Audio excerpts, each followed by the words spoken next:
Hello everyone, SirMonkeySuit is happy here back again with Fate Unlimited Blade Works 1 episode 2 of season 2, and in the last episode, Archer betrayed Rin and basically got himself aligned with Caster, because I'm thinking he knows that this is the only way that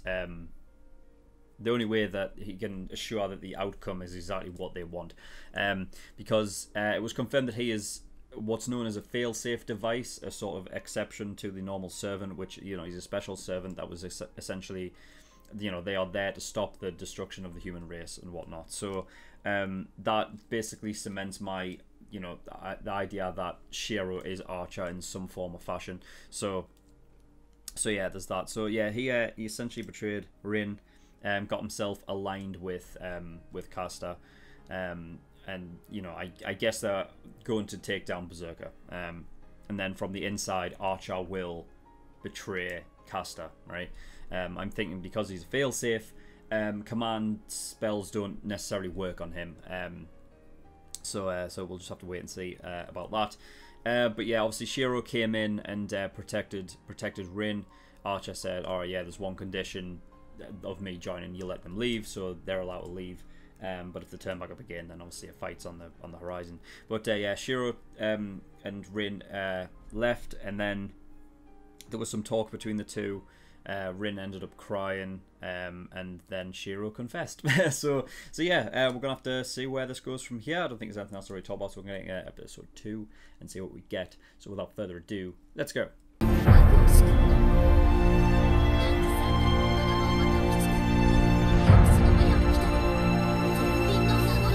Right. Well, I mean, I didn't write down a lot. I don't think there was a lot to really take from that, other than more setting up for a fight next episode. Other than obviously the big talking point is what the fuck went on this Holy Grail. I was so confused. I was like, wait a minute, wait, what's this? Because I was like, when it switched scene to what was previously like Caster and her previous master or whatever, as soon as it switched scene, I was like, oh, maybe this is like a flashback to, like, I don't know, maybe that's Jason for whatever reason, right? But then obviously you saw like out the window like modern buildings and stuff, so I was like, wait, what is this? I was like, is this a previous Holy Grail war or what? But then later, when you had like I don't even know if we got his name, Caster's previous master talking to Kyrie, and I'm like, all right then, well, the way Kyrie looks, no, that has to be this Holy Grail war, because there wasn't one that took place in between, at least that we weren't aware of. So I was confused. And then, like, right, so he was the one that was chosen to be fucking he was previously Caster's master, right? And he says what, he was a new, like, his sort of family is sort of new to being mages. They're not like, you know, they're not like elite level. They're kind of like just startups or whatever. And he was essentially making human sacrifices to make little fucking mana crystals, transmutation and all that kind of stuff. It definitely, this episode is obviously gearing up that idea that Caster isn't, like, she's not evil. You know what I mean? She's not.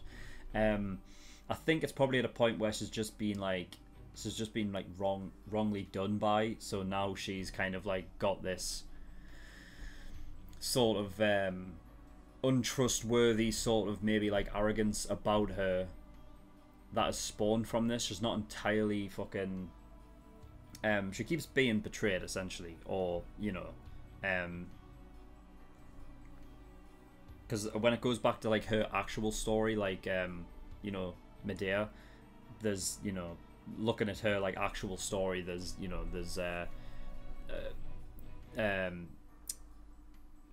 as the story goes, she's basically like, you know, used as a pawn and shit like that, you know what I mean? Like one of the Aphrodite and whatnot basically saying that she was used to fall in love with Jason, and it wasn't like a natural thing.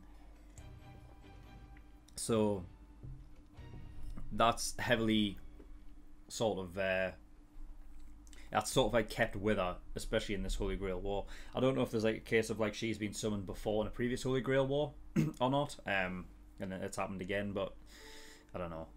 But it has happened in this one beforehand. She just completely disregard, like, because of her noble phantasm, she can just one of those that can, like, literally, if she wants to, not listen to a command spell. Like, she's the one that literally cannot be commanded. I guess in a way, at least as my theory goes, it's not confirmed, but I'm pretty sure it is, that Archer can't be either. But that's due to him being a failsafe. So she sent him.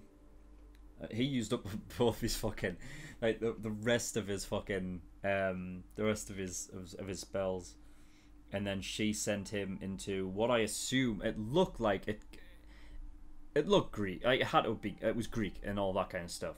But it was like it looked like a tomb, like almost like what it would look like if you were inside like an Egyptian tomb, but it was Greek. So, yeah, I don't know, like, if that location has a specific. Well, I think I'd imagine it's a location that is connected with her somehow. But I don't know, like, I don't know the exact location. I'm just wondering if it is like an exact location. It looked like a tomb to me, though. She was sent him there, not physically, but like in spirit. So, you know, almost like an illusion made him look like he was doing that, when in reality he was just in front of her the whole time, and he set him on fire. He set him on fire. Fuck. Deserved it. So I like that. Then as soon as he died, she collapsed to the floor, obviously with this idea that she, you know, like I said, it's like, oh, if you kill me, it's like, you know, basically like suicide. She can't hold a physical form, essentially. So she can come back because her master's dead, but there would have to be a case in which she's given to another master, right? Now,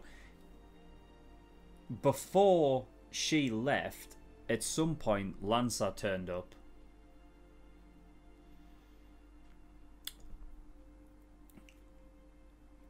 And it just...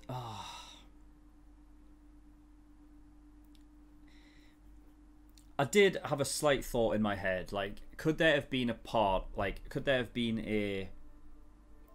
Because we didn't get to see a lot. We just saw Lancer turn up. Could there have been a part where Caster, like, stabbed Lancer with the thing? But then... No, that's not the case. Because Lancer was talking specifically to his master, at the end of, like, the fight in the finale, right, when he was looking over the church.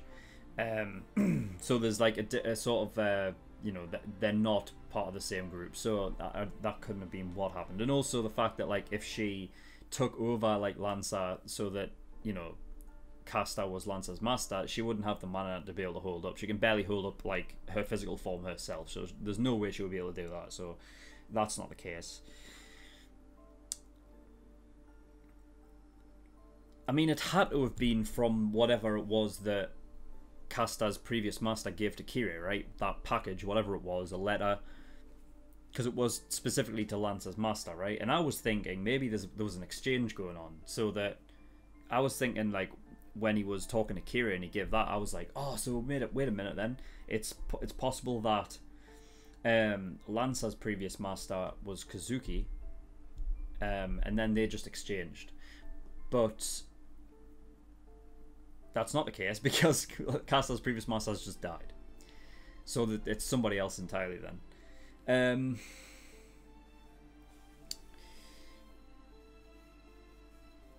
Again, I have no idea who it could possibly be. Lancer's master, no idea. I'm guessing Lancer turned up just, I guess, just, it was like, if whatever that package was, or letter, was to come there and speak to him, or something. You know what I mean? Or, like, come to this location and we'll talk. And that's why Lancer turned up. But I want to know what happened in between Lancer turning up and then her in the middle of the road, like somewhere in the middle of, like, a dirt track. because something had to have happened between those two, right? Like there had to be like a, I don't know.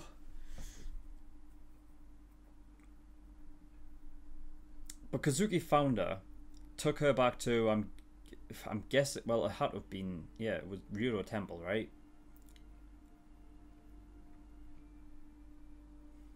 And then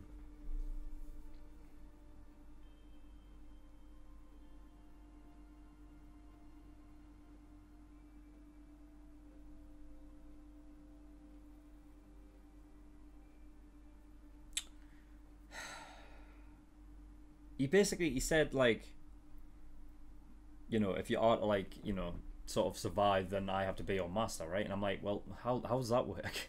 Like, it's not like a case of like anybody can show up and just be like, claim me as your master. Like, that's not how it works.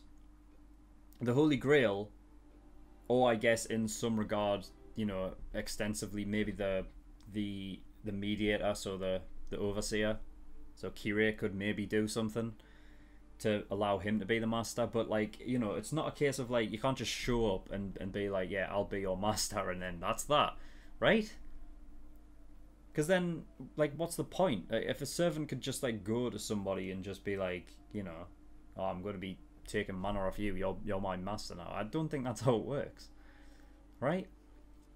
Unless there's some like unwritten rule where, you know, a master can just decide to become a master of a servant as long as he allows it. Like, it's kind of like a, you know, I allow you to attach, you know, to become my servant. I don't know. I don't know. It just doesn't feel right in that way. But I'm guessing we'll get more story with it. There's bound to be more, like, you know, leading up to that. I think the point was, it was essentially, it was putting it was making you sort of understand things from Casta's side, that she's not inherently like an evil person, like an evil, you know, an evil entity in this she's just kind of being hard done by in a way. And I mean, I said that from the beginning, like when she initially turned up, when she grabbed Shiero and brought him to Ryudo Temple and whatnot, like one of the first things she ever said was, you know, I've done it once, but like now I just take enough. I don't kill anything. And I'm like, all right, well, she's not malevolent then. So yeah, and then after all of that, we got the Rain basically said the Berserker is Hercules. So fuck, that's nuts. I don't know if there's a thing in mythology where Gilgamesh and Hercules actually fought. There may have been. I mean, the fact that they basically said like Gilgamesh basically said, like, you know, at the end there, what was the fucking, I can't even remember what the quote was. Let's have a look, just so I make sure that I actually get it right.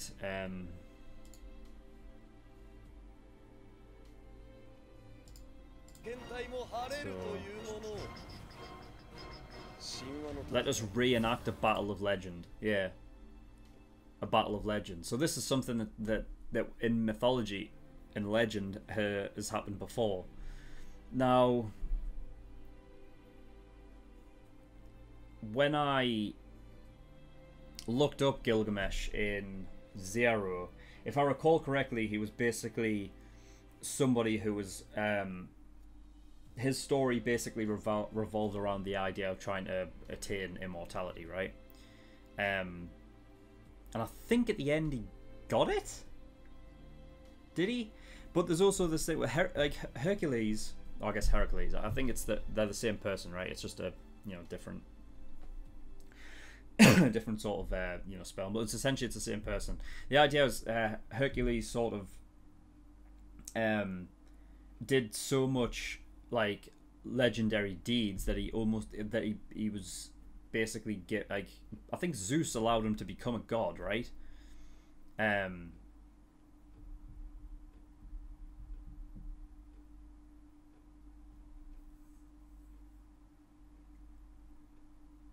you see, like, my limited fucking knowledge, you know what I mean? I love Greek mythology because it's honestly, it's so fucking, it's so like compelling, like the way like everything's sort of like connected, and you know, how like gods and humans are like, it's almost like a thing of they are, it's almost like in the mythology they are like, there is evidence of their existence, like, you know what I mean? They're just like greater beings, as opposed to like, you know, like, oh, is it or isn't it? No, it actually is. You know what I mean? Like, they live at like the top of fucking Mount Olympus and whatever the fuck. But the limited knowledge I do have mostly stems from fucking the Disney movie. And if I remember correctly, in that he is Zeus's son, right? In that, but I think, was it Hades or something? He did something to Hercules, whereas he became like a human, but with the strength of a god or something.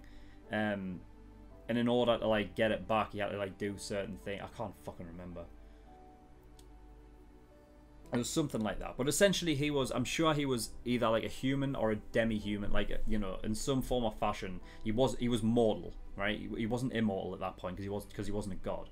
But he was doing certain things. He was, you know, killing all of these like legendary monsters and stuff like that. And then at the end, he was given his like sort of god status back, and he became immortal. Now, with this being fate, like, they do seem to take a lot of, like, the stories do continue over into the Fate universe, so they are like, you know, they sort of do have the same sort of attributes and anything that was given to them from their legend or whatever, right? So, I mean, according to Gilgamesh, this is a battle of legends, so it's something that's happened before. Now, I don't know who came out on top, and I don't want to look it up just in case it does end up spoiling. I mean, when you look at it, Gilgamesh is like fucking ridiculously strong, right? It's just so stupid how fucking strong he is, and they've kind of built up Berserker to be that kind of, you know, maybe not to like that degree. He's able, like, in sort of single combat, to be able to take on the rest of the servants, right? Now, Gilgamesh wasn't. That was Archer's words, right? I think that was Archer's words. Now, that was the other 6 servants that were, you know, the initial servants. I'm not sure he counted Gilgamesh among them.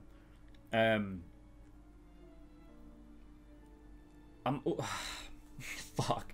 The thing is, right, with Gilgamesh, right, is he's so fucking sure of himself, and because we've seen him in Zero, like, I'm inclined to just believe, like, Gilgamesh when he, like, I'd never imagined Gilgamesh being caught off guard, like, you know, somebody who, you know, like, he's so sure of himself that you kind of believe him.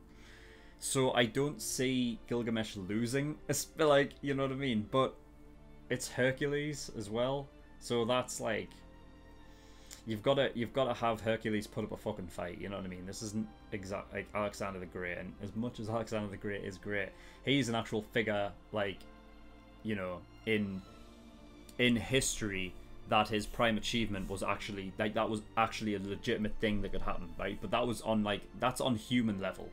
We're not talking about, like, you know, the next level up with, like, gods and immortality and fucking shit like that. Like, you know, so you have to put Hercules as a better contender to take on Gilgamesh than Alexander the Great, as much as Alexander the Great was great. So fuck knows. I mean, they'll have to put up a fight, but I don't see how Gilgamesh loses this fight at all.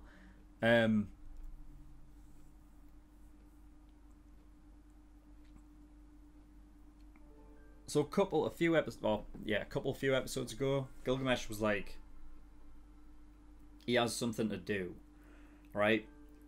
So it must, yeah. I mean, he turned up. It's to get the Lesser Grail, right? Because he knows Elia has it, because he would just remember from Fate, like, oh, it's the Lesser Grail is within these homunculi, essentially, right?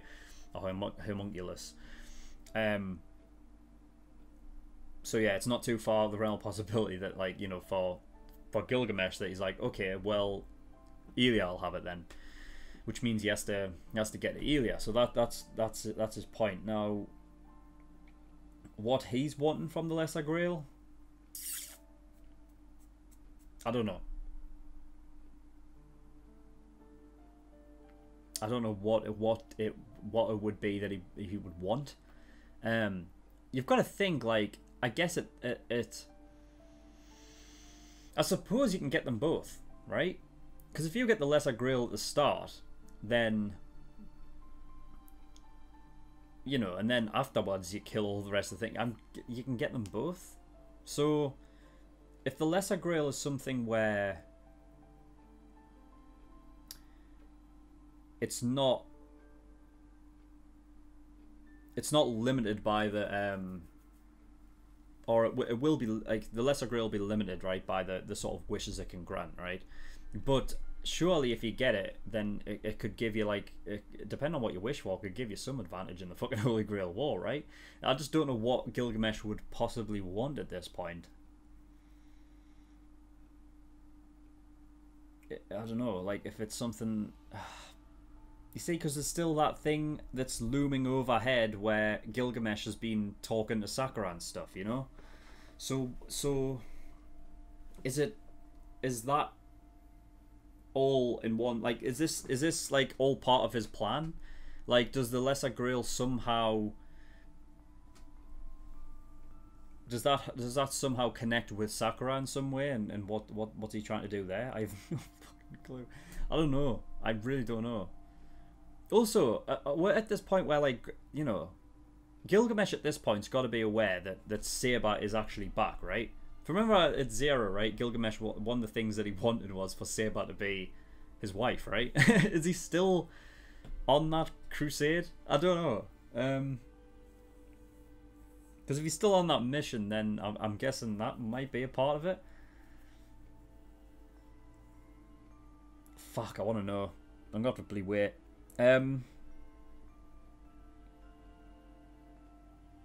So yeah, Ironsburn Manor, that's the last thing I've got, which is basically, so there's one out in the forest, yeah, by the, I never even thought, I just recognised the courtyard when Shinji came down, like, from a top-down view. I was like, that's the fucking same courtyard where the meeting of the kings took place in Zero, right?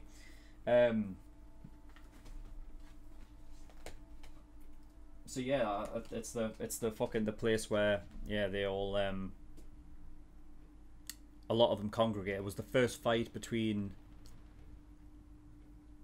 Kiritsugu and what do you call him? Kenneth, right? That reminds me. Shit, I need to go back. The guy who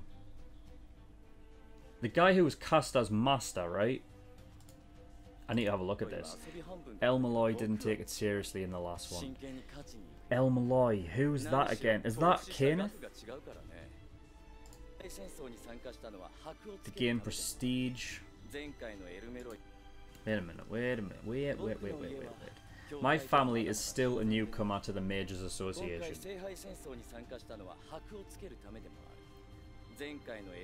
I need to have a look. Who the was it Kenneth or was it Sola? I don't know. Kenneth. Yeah, Kenneth El Malloy Archibald, right? El Malloy Archibald. Is that all one name or is that a mixture of two? Fuck.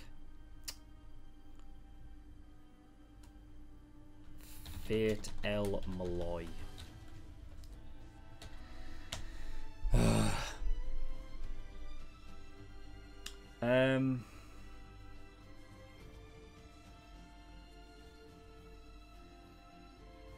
Yeah, I don't know. I don't know that.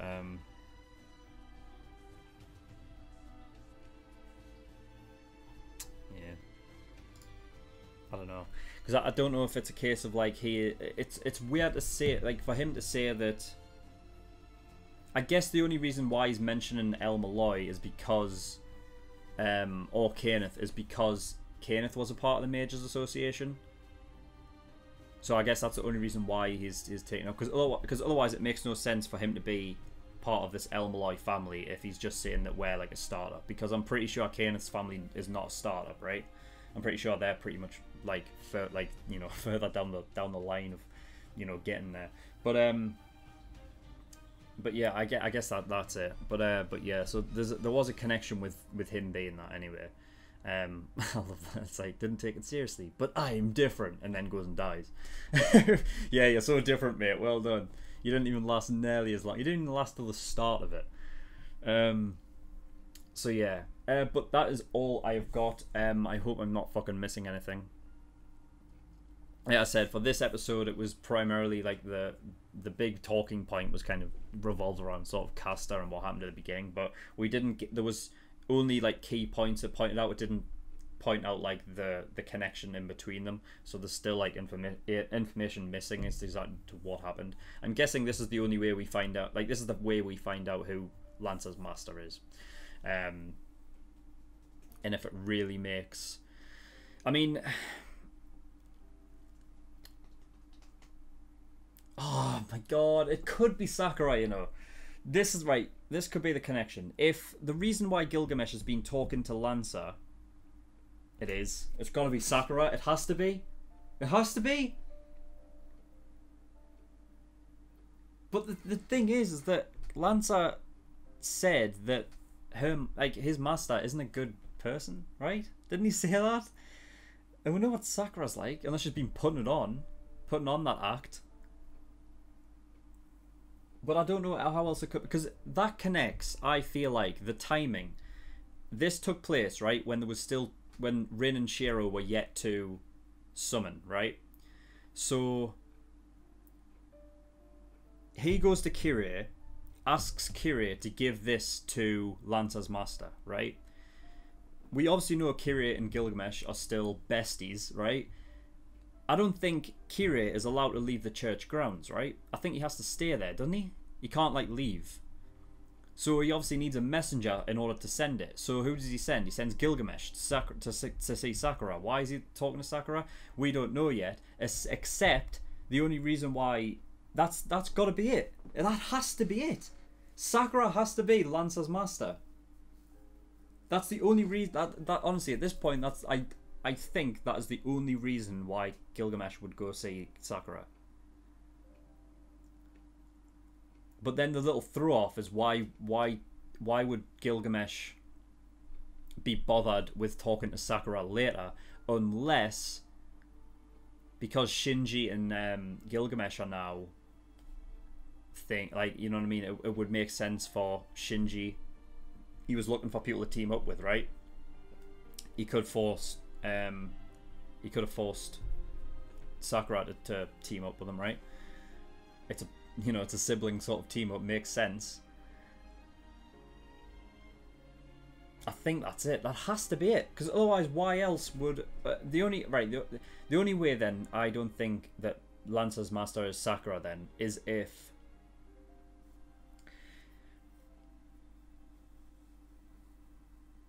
there has to be a reason then that hasn't been explained yet, because that logically to me makes sense. I think the timing of it before Rin and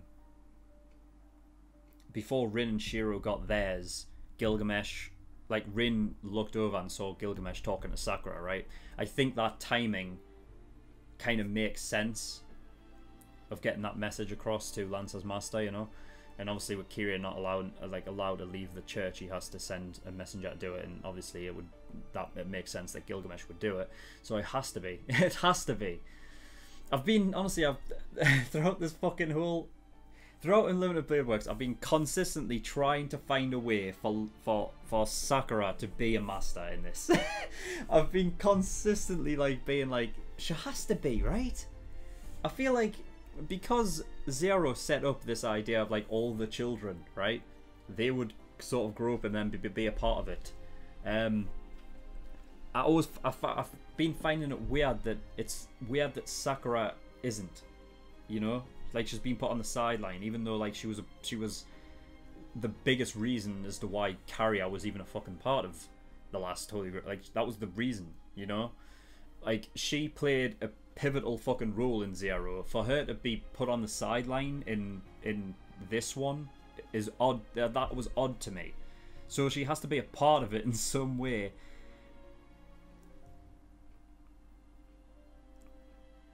There was also that thing as well where like she had like it was a rash kind of thing, right? Now if that's got anything to do with what the Casta's previous master sent, if there was a deal that had happened where they were trying to exchange, but in the middle of the exchange,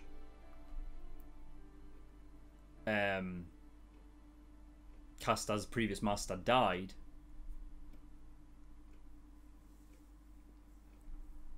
it has to be, right? Even you see, Sakura still has to be.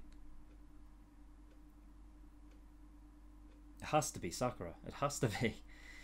But that is all, because honestly, I'll fucking do my own head in. But yeah, that is all. So thank you everyone for watching. In the description below, links to certain things. Discord, get yourself over there. Any information you want regarding my channel, get yourself over to the Discord, and also you can come talk to me in the community. SirMonkeySuit.com, my website. All my content is over there. Make sure you go over there, become a member. You can access the forums and do a bunch of stuff on there. Patreon. So if you do want to support me, that'd be very much appreciated. There's a bunch of different tiers and rewards depending on how much you want to support me with. There's the early access, $5 a month gives you access to shows a week early and 4 episodes of Fate every week. Although by the time this comes out on YouTube, I'll probably be finished. So keep a lookout to see what's next. Full length, $10. That gives you access to my full length library. Everything I react to gets a full length. Exclusive tier, $15. That gives you access to a bonus show I'm currently reacting to, which is 7 Deadly Sins. So if you want to see me react to that, make sure you go over there and become an exclusive tier. Elite tier, $50. Every time you pay $50, you get a choice of a show that you want me to react to, and I will react to it. It will go to the back of the list by about 7 shows. My team will get round to it, but I will do eventually. But if you don't want to wait that long and you want to get your show react to next, and you want to get God tier, which is $100, and that means your show will react to next. But that is also. Thank you for watching. I'll see you all next time. Bye bye.